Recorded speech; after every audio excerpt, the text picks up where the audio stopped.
Hey everyone, welcome to the show. So, this Jeffrey Epstein issue is not dying down. It's not going to die down anytime soon.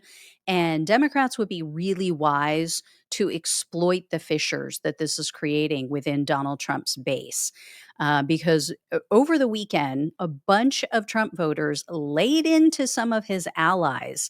This was at a recent event, and one of Donald Trump's longtime allies is predicting that there's going to be a massive upheaval, that they're going to have a massive loss in the midterms if Donald Trump doesn't deal with this situation properly. There's also reason to believe now that Pam Bondi released a video, which you guys probably have seen. The video she released from inside the Epstein jail, that it was edited, and also, two of Donald Trump's allies had a massive blow up over this whole thing. So I have all of those details. I have more to share with you. On top of all that, I have some related FAFO social media posts.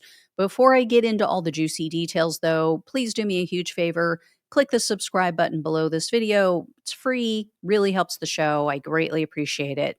So, on to the latest. So, last Friday, Turning Point USA held one of their student summits. And if this audience is any indication of the sentiment that's going on in Trump's base, he is done. He's DON, ain't got time, ain't got money to buy a vowel for the E. That kind of done. um, Steve Bannon was one of the featured speakers at this conference, and he, more than anyone, really has probably, out of all the MAGA influencers, he has his finger on the pulse of Trump's base. Well, check out what Bannon said to this pro Trump crowd and how they reacted. So I'm going to play this for you guys. It's not about just a pedophile ring and all that. This is about who governs us, right? And that's why it's not going to go away. For this to go away, can we blow the brake, by the way? Can we blow the brake, guys? For this to go away, you're going to lose 10% of the MAGA movement. If we lose 10% of the MAGA movement right now, we're going to lose 40 seats in 26. We're going to lose the president. They don't even have to steal it, which they're going to try to do in 28, because they're going to sit there and they've disheartened the hardest core populist nationalists that's always been who governs us. There you go. 40 seat loss. That's what Steve Bannon is predicting. And for people on the podcast, they did a split screen of Bannon and the audience, and everyone was nodding and clapping. And did you guys catch Jack Posobiec's face? For those who don't know, Posobiec is a massive Trump humper. He is still defending Trump over this whole Epstein blowup. And for those on the podcast also, he was scanning the audience as Bannon was talking, and he looked petrified. He absolutely looked terrified.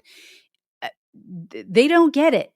They don't get it. He was just on with Piers Morgan last week and some left wingers, and he was trying to explain this away. He was making excuses for Trump, started getting defensive and insulting people when they brought up that, oh, Trump is probably on the list, which, I mean, that is their go-to move, right? They don't have anything to say. They don't have anything credible as a comeback, so they start insulting people. And here's part of what one male audience member said. He said, quote, "We need to enforce the laws of this country. And, like you said, Steve, there's no better question than who rules America. It's not the people. So we need to obviously have the declassification of the Epstein files. Epstein himself said that he was best friends on the stand with Donald Trump. So anybody who thought that these files were going to get just declassified because we pressured him enough or you voted harder enough is just lying to yourself, frankly. In 2016, we trusted the plan with Trump, but now Trump has become the deep state." And then Bannon asked him to elaborate, and the man said, quote, What is more deep state than covering up for pedophiles? Why would you go to that island? Why? Tell me why you would go to that island. Why would you go on that plane? Why his top donors? Why are his top donors neighbors with Epstein? And then another young man told Bannon, quote, "We're lied to. We're getting lied to. The pedophiles aren't getting rounded up. The people aren't getting deported. We're not getting what we asked for." And it wasn't just Bannon who got an earful about this Epstein issue. So check out the crowd's reaction when Laura Ingraham brought up this subject and she asked them, how do you feel about this? How do you feel about that? Also pay attention to her face because she is so nervous at the towards the end after she gets the response to her first question. She knows Donald Trump is screwed. She absolutely. So let me bring this one up for you guys. How many of you are satisfied? You can clap. Satisfied with the results of the Epstein investigation? Clap.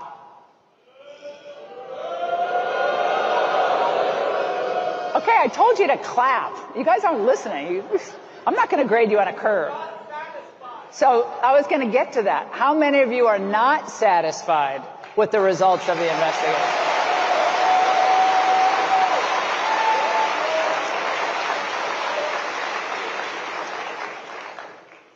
It looks like it's going to be, and now this is like the who's going to be off the island first, right? This is who's going to be voted off the island first. I don't know what to believe on that. I've been around Washington long enough to know a lot of these infighting stories. A lot of them are overblown, and all these people are friends of mine. So I want to get the family back together because Lord knows we have enough on the outside coming at us. She's such an idiot. Yeah. Oh, get so much coming at you from outside, Laura. Give me a break. Did you see her face? I mean, that was not the response that she was expecting, clearly. And then she tried to pivot, oh, we just need to stick together. And here's why this isn't going to stop anytime soon. First of all, we were all told in 2019 the cameras showing Epstein's cell were coincidentally not working on the night of his death. And oh, yeah, the guards just happened to both be asleep when he died. So they saw and heard nothing, according to all the reports. So last week, Trump's attorney general released what she called 11 hours of the quote unquote full raw surveillance video near Epstein's cell. I mean, first of all, where was this evidence, right? Where has this been since 2019? Why is it just now being released? Well, the video doesn't show Epstein's cell. It's because, again, they're saying, oh, well, that, those are faulty. They don't work, blah, blah, blah. It shows an area leading to the wing of the prison where Epstein was being held, where his cell was located. And there was 1 full minute missing from this video. So Pam Bondi had an excuse for that. Last week, she said something to the effect of, well, the prison said that this is normal. Like every single night, these cameras reset, the videos reset at midnight. So every single video they have, there's a minute missing. Some BS like that is what she said.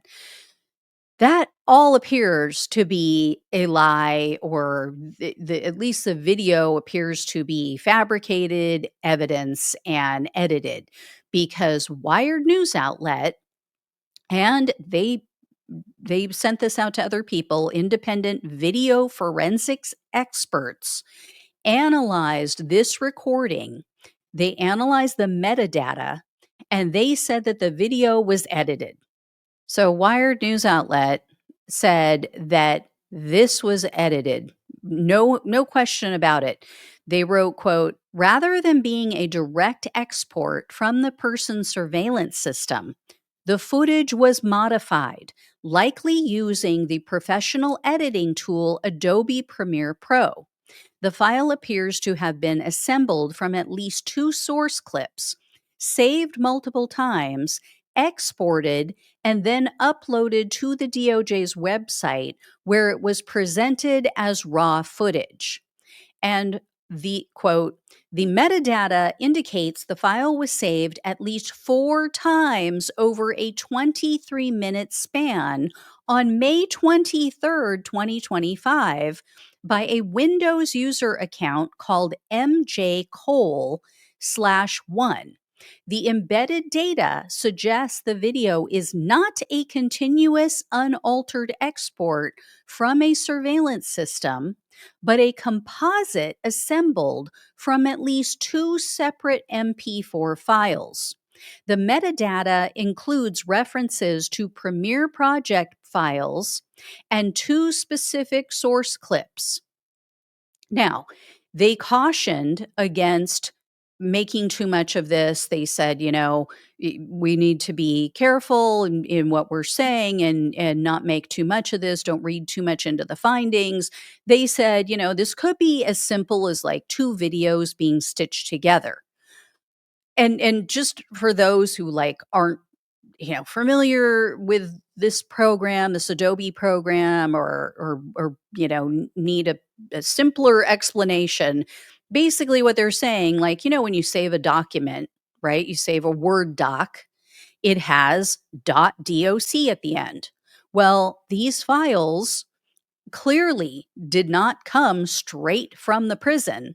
They had been altered because they had been saved in a different format. Like when you save a PDF, it's .pdf, right? Or all different file types, whether it's a JPEG, it's a GIF, like whatever the file type. So whatever the dot da da da da da was relates to this Adobe program. And so it obviously had been edited by that program before being shared with news outlets, before, being shared even with the DOJ maybe. Again, though, Bondi claimed this is raw footage. This is raw surveillance footage. This was straight from the prison, and that's what we're showing you. Well, Wired News Outlet had a UC Berkeley digital forensics expert look at this, and they told Wired, quote, if a lawyer brought me this file and asked if it was suitable for court, I'd say no. Go back to the source. Do it right. Do a direct export from the original system. No monkey business. What I find interesting is the metadata shows signs of editing and being sent to the Department of Justice, like I said, all the way back in May. So if they've had this since May, why are we just now getting this in July? Right? Why are we just now hearing about it in July? And remember, as I mentioned the other day, Epstein's most well-known victim, Virginia Giuffre, coincidentally, quote unquote, supposedly also took her life in April of this year. So they're all gung ho, Bondi saying, I've got the files on my desk. I'm going through it. You're going to see everything. We're releasing everything. This was in February. In April, Virginia Giuffre ends up dead. And in May, someone is editing prison footage. And then July, we're getting, oh, you know what? There's nothing going on here. There's no conspiracy. Epstein died by his own hand and, nothing to show, blah, blah, blah. This is all, fictitious. This was just a smear and this was all made up by the Democrats, which is what Trump is now saying. And check this out. So the Daily Beast reported this. I'll try to bring this up for you guys. So, and they wrote in this article, quote, An FBI agent presciently warned that Jeffrey Epstein would never face justice. Epstein will never make it to trial. There are towels on the inside, the agent told journalist Conchita Sarnoff just after the financier was arrested at Teterboro Airport, New Jersey, in July 2019. 5 weeks after the FBI agent's warning, Epstein was found dead in his cell at Manhattan's federal detention facility. Really? What do you know? Also, back in March of this year, former Trump attorney and also frequent Fox News guest. So, I know he says he's a Democrat, but he's always on Fox and he's aligning himself with the right wing and with Trump. So I'm talking about Alan Dershowitz. He was on Sean Spicer's show. Remember Sean Spicer?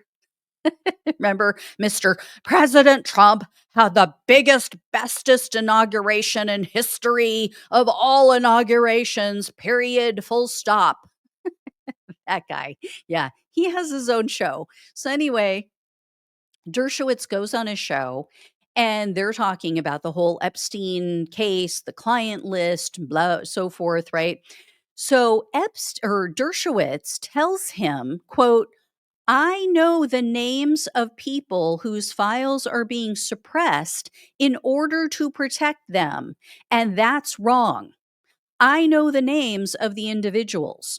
I know why they're being suppressed. I know who's suppressing them, but I'm bound by confidentiality from a judge and cases, and I can't disclose what I know. So, again, that was 4 months ago. You have Bondi, Patel, Bongino, you've got Dershowitz, you have all of these people saying there is a mountain of evidence, truckloads of evidence, thousands of photos, thousands of videos. The FBI reported thousands of videos taken from Epstein's property in Florida. I mean, all of this just is non existent. They want us to believe that now. All of a sudden, there's no files, there's no names, nothing here. That's what they expect everyone to believe. It is absurd. And some Trump humpers are trying to run cover for him. So they're saying ridiculous things. They're saying like, "Oh, well, why didn't Biden release the Epstein files?" Or they're claiming that Biden destroyed them. Hey, dumbasses. Why didn't Trump release the Epstein files during his first term? Answer me that. Riddle me that, dumbass Batman. Epstein died during Donald Trump's term. When Trump was in charge of the entire country and his hand-picked fixer, Bill Barr, was literally in charge of the entire Bureau of Prisons. It's not hard to figure out if Epstein was offed, who had access, who could have made that happen. And here's what's really telling about this entire situation. More than 12 Democratic lawmakers are now calling for the release of the Epstein files. Other than deflecting to Joe Biden, the Republicans are saying nothing. They're not trying to get any information. They're trying to ignore this whole thing and hope it blows over. So it just shows they do not care. Not only do they not care about these girls, they don't care what their own voters want. Their loyalties lie with Trump, and they trust that he is going to be able to shut this whole thing down, that he's going to be able to silence the base, he's going to force them to fall in line, which is exactly what Donald Trump tried to do over the weekend, which I covered in another video today. So be sure to go check that out. But anyway, I'm sure you guys have all heard that the deputy director of the FBI, Dan Bongino, he had a big blow up with Pam Bondi last Wednesday. It was over this specific issue. So evidently, they had this big screaming match in the West Wing, and reportedly, Bongino took off work on Friday to cool down. He's considering quitting. I don't know. I don't know if that's going to happen. The whole thing is blowing up, though. It's blowing up the coalition. It's blowing up the podcaster world. I have another video on that today. There was a MAGA podcaster named Rob Coates. He posted, quote, Pam Bondi this, Dan Bongino that. Nah, bro. Donald Trump is where the buck stops. He promised that the American people, the Epstein files, and now it's a waste of time. We were lied to. I mean, Steve Bannon did once say that the only person who could take down Trump was Epstein. Who knew it was going to be from the grave, right? I mean,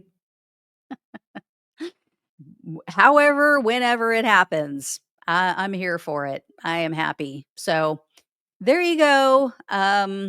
Yeah, this is not gonna die down anytime soon. So I will have more for you. Like I said, I have a couple other videos that you will definitely want to check out. FAFO videos or tweets and, Reddit posts of people now finally realizing that, oh, yeah, Donald Trump is the swamp. Donald Trump is no different. He is just like everybody else, just like every other person who's ever been in the White House, and we can't trust him either. So this is definitely a good thing. All right, guys, I will let you know when I hear more because there will definitely be more. Thank you all so much for watching and listening. Please like, please share, and subscribe. Please donate if you can. Love you all. Take care. Talk with you soon.